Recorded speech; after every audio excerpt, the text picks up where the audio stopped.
में लगाया जाए।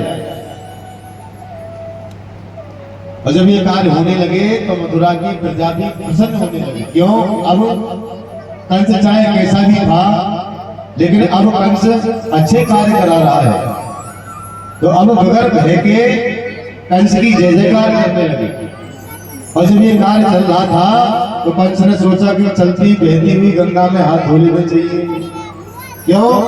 कंस ने सोचा कि मेरी एक चचेरी बहन है, यदि उस चचेरी बहन का मैं विवाह यहाँ से विदा करूं, विवाह करके विदा करता हूं, तो मथुरा के नर नारियों के दिल में मेरे लिए और जगह पैदा हो जाएगी और मान सम्मान उत्पन्न हो जाएगा। जाकर के समाचार पहुंचाया कि जाओ मेरी चचेरी बहन को मेरे पास में लेकर के आओ। और सौरीपुर में पत्रिका लिखी, जो उनके मित्र हैं वसुदेव, उनके पास में समाचार पहुंचाया कि मित्र वसुदेव, मैं अपनी चचेरी बहन का विवाह तुम्हारे साथ करना चाहता हूं। और मथुरा के नर नारी, मथुरा के ब्रजवासियों ने जब ये देखा कि कंस अपनी बहन देवकी का विवाह करके और आदर सहित रथ में बिठा करके विदा कर रहा है, तब देवताओं ने सोचा कि यदि इसी प्रकार से कंस मथुरा के नर नारियों के बीच में जगह पाता रहा तो ये गड़बड़ हो जाएगा। क्यों? कि कंस का घड़ा भरना चाहिए, और जब तक घड़ा नहीं भरेगा तब तक इसका प्राणांत नहीं हो सकता, और प्राणांत नहीं हो सकता तो मथुरा के नर नारियों का उद्धार भी नहीं हो सकता। और जैसे ही कंस रथ में विराजमान करके अपनी बहन देवकी को विदा कर रहा था, तभी आकाशवाणी कराई देवताओं ने और कहा, हे कंस सावधान, जिस बहन को बड़ी धूमधाम से तू शादी करके विदा कर रहा है, इसी देवकी का अष्टम लाल तेरा बन जाएगा काल। और जैसे ही कंस ने ये सुना तो आग बबूला होकर के तलवार लेकर के बहन देवकी को मारने के लिए दौड़ा, और तुरंत वसुदेव जी ने हाथ पकड़ दिया और कहा, मित्र, अब तक ये आपकी बहन जरूर थी, लेकिन मेरे साथ में विवाह हुआ है तो ये मेरी धर्मपत्नी है और इसकी रक्षा करना मेरा धर्म है। तब बड़े प्यार से समझाते हुए कंस से कहा, मित्र, आकाशवाणी ने ये कहा है कि देवकी का अष्टम लाल तुम्हारा काल है। ये नहीं कहा आकाशवाणी ने कि स्वयं देवकी ही तुम्हारा काल है। एक काम करो, जब तक हमारे अष्टम बालक ना हो तब तक हम आपके यहाँ पर ही रह करके आपके यहाँ रहना चाहते हैं, और एक एक बालक जो होगा तो उस बालक को हम ला करके तुम्हें दे दिया करेंगे, जो आपको उचित लगता है वो कार्य करना। और कंस ने आदेश दिया कि जाओ दोनों को कठोर कारागार में डाल दो, इनकी हाथ पैरों में बेड़ियां लटकवा दो। और प्रथम बालक हुआ तो कंस ने सोचा कि प्रथम बालक से सप्तम बालक तक मुझे कोई खतरा नहीं है, लेकिन देवताओं ने सोचा कि यदि इसी प्रकार से कंस के हृदय में दिल में दया उत्पन्न होती रही तो इसका पाप का घड़ा भरने वाला नहीं है। तो नारद जी आए और नारद जी ने कहा, कंस, आपने ये बताओ कि पहला पुत्र क्यों छोड़ दिया, क्या कारण था? तब कंस ने कहा, बोले महाराज, पहले पुत्र से सप्तम बालक तक मुझे कोई खतरा नहीं है, यदि खतरा है तो अष्टम बालक से है। तब नारद जी ने कमल का फूल लिया और कमल का फूल कंस को हाथ में देकर के कहा कि इसकी पंखुड़ी गिनो। कंस पंखुड़ी गिनना प्रारंभ किया, फिर कहा कि अब आगे से गिनो, फिर आगे से गिना, फिर एक और आगे से गिनो। इसी प्रकार से गिनते रहे। तब नारद जी ने कहा कि अष्टम बालक का कहा था, ये नहीं कहा कि प्रथम से है कि बीच में से है कि समापन से है। तब कंस को ध्यान आया, हाँ, लेकर के प्रथम बालक का आज कंस ने वध कर दिया। और इसी प्रकार से सप्तम बालक तक कंस वध करता रहा। लेकिन जैसे ही भगवान का आज नाटोत्सव हुआ, जन्मोत्सव हुआ, तो आज जेलों के ताले खुल गए।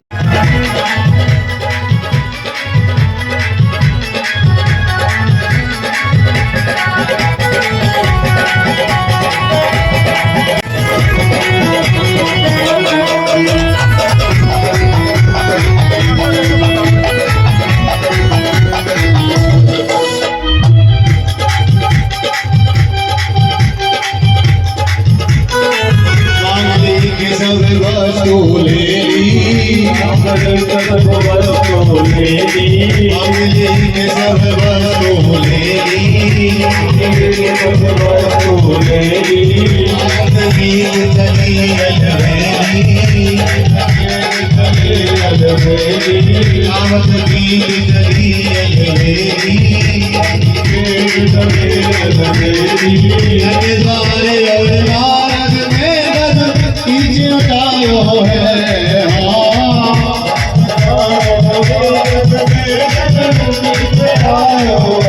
ओ रज में ओ रज में ओ रज में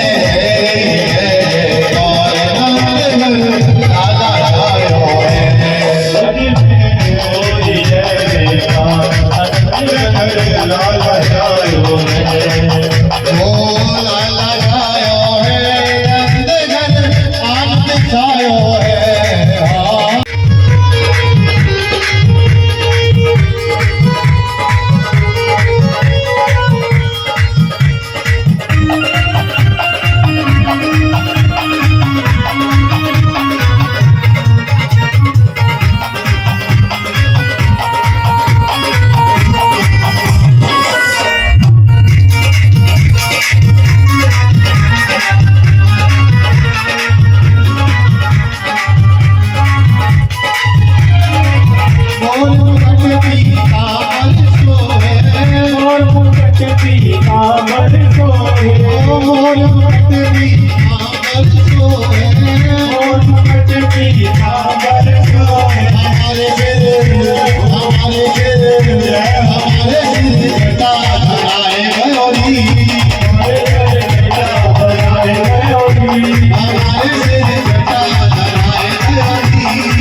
आरती गाओ ओ आरती गाऊं प्यारे तुमको मना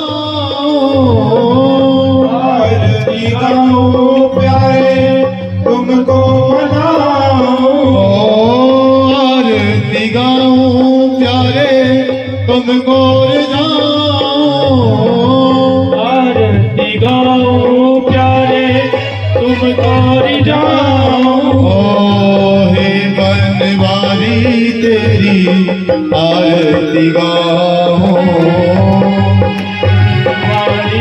तेरी आरती गाऊं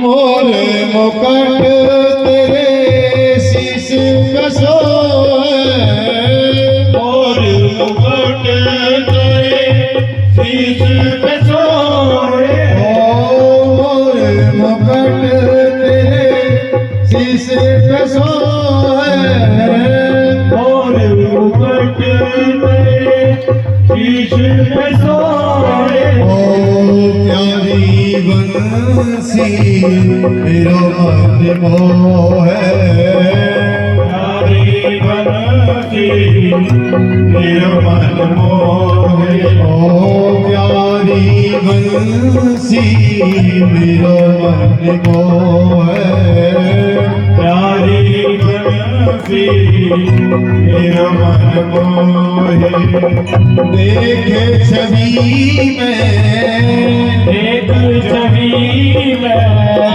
देख छवि में एक छवि में बल बल जाऊं बली तेरी आरती गाऊं माँ के बिहारी तेरी आरती गाऊं